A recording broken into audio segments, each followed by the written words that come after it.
Well, we got a little black pouch in the mail, so let's go ahead and open this up, see what we got.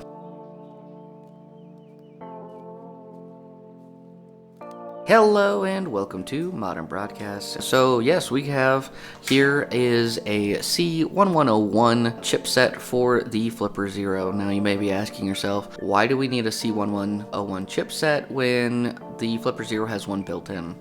Well, having an external one is supposed to increase the range and supposed to perform a little bit better according to the reviews. So I did purchase this off Amazon. I'll have a link down in the description below. Let's go ahead and get this open. It came with this whole case and everything and a couple goodies. So let's go ahead and bust it open. All right, so upon opening it here is gonna be the chip. We'll go ahead and just set that aside for now. But inside, I'm actually quite excited about this. It's a little bit more sleek and less loud. The orange silicone case that we had purchased before comes with a black one, also with the tabs. Now, before anyone comments, I know it goes underneath and up top, unlike in that video where I was just setting it on top. So yes, it goes like that and blocks the GPIO pin ports. Also will block this micro SD card port, so pretty nice. Over here on this side, we have a whole bunch of stuff. Let's go and take a look. Some instructions for the silicone case, so no one can get confused about the tabs and the dust covers. Let's see what this one. So this goes over the chip. This is the C1101 wireless transfer RF module. And it's saying to go down to sub-gigahertz radio settings and mark the module to be external. Here is a business card from HCJYC Products asking to leave a review. Please note your parcel comes with 3 pieces of screen protectors, including 1 tempered glass film, 2 soft TPU films to meet your different needs. Oh, so that's cool. So we have 3 different screen protectors. One's gonna be tempered glass and the other ones are gonna be kind of a soft film. It's neat that it all comes together. Taking a look at the chip, we see it's got like kind of this bottom case here. It's all 3D printed, but I gotta say this is pretty solid. This isn't like some other things that I've had 3D printed and show up where it's kind of flawed or flimsy. I mean, this is, yeah, it's pretty good. Okay, so what this circle here indicates, this is the 8th pin, so it's gonna go 1 through 8. So it's only gonna be on half of the GPIO ports on your Flipper Zero. And then also, you might be asking where the antenna is. This module, the antenna is actually up here. It's internal, like it's hidden, so it doesn't stick out. I don't know. I'm kind of torn on that, where basically they're saying it's internal and it's gonna work 450 feet.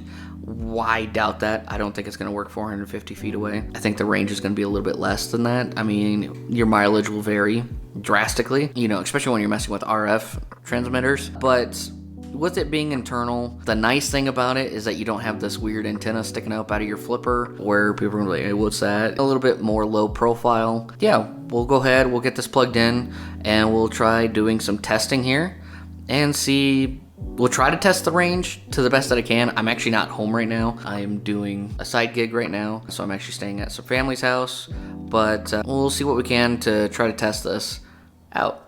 Hey everyone, before we dive into today's video, I want to give a big shout out for our sponsor, PCBWay. Now, you probably already know PCBWay for their high quality PCB boards, but did you know they offer fantastic 3D printing services? I mean, just check out this awesome transparent case for the Flipper Zero. Their 3D printing capabilities are top notch, and you can customize your projects in ways you might not have thought possible. And speaking of customization, stay tuned because I'll be reviewing a green transparent case for my Flipper Zero very soon. Thanks again to PCBWay for sponsoring this video, and now let's get started. Alright, so we could start go ahead and building this now. I'm gonna go ahead and get our new silicone case here, and it's a little awkward with our cable holder here. I was just charging my Flipper Zero, so the cable's downstairs, but I'm gonna just tuck that in right like that. And there we go.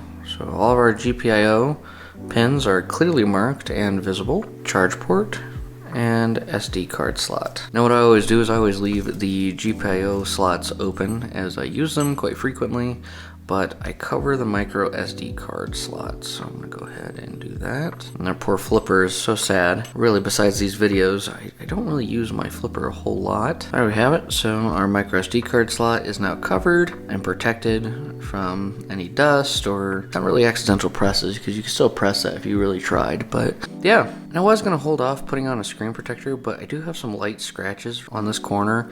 I think from the cable that I attached to it, like when it folds up on itself, I think it rubs the screen and it causes some light scratches. So I think I am going to go ahead and put a screen protector here, just so that way that doesn't get worse. Just go ahead and peel this off. Carefully line up those edges, slide across, get any air bubbles out, and there we have it. Now with the silicone cover on, you might be worried like if this is going to fit. So this actually fits with the cover on or off without causing damage. So let's go move that stuff over. If we take this here, this circle indicator, that's the 8th pin, 1 through 8. So it's gonna go down just like this. Not gonna lie, that's pretty sleek. It's very low profile. Definitely don't have any weird antennas sticking up or sticking out, whatever you have you. With it internally, I'm just worried more about that range with the internal and how small it is. So like I said, they advertise up to 450 feet. We'll have to give that a shot and see. All right, so here we are with our Flipper Zero. We're gonna first wanna go down to sub gigahertz and scroll on down to radio settings and make sure module is external. By default, it should be internal. Just push over to make it external. Okay. Then what we'll wanna do is go to our sub gigahertz, in our case, the garage door, and let's go ahead and push the button.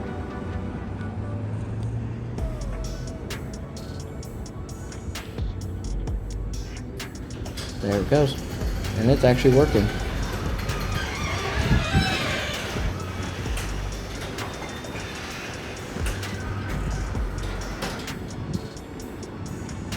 It's going to go ahead and try to close it.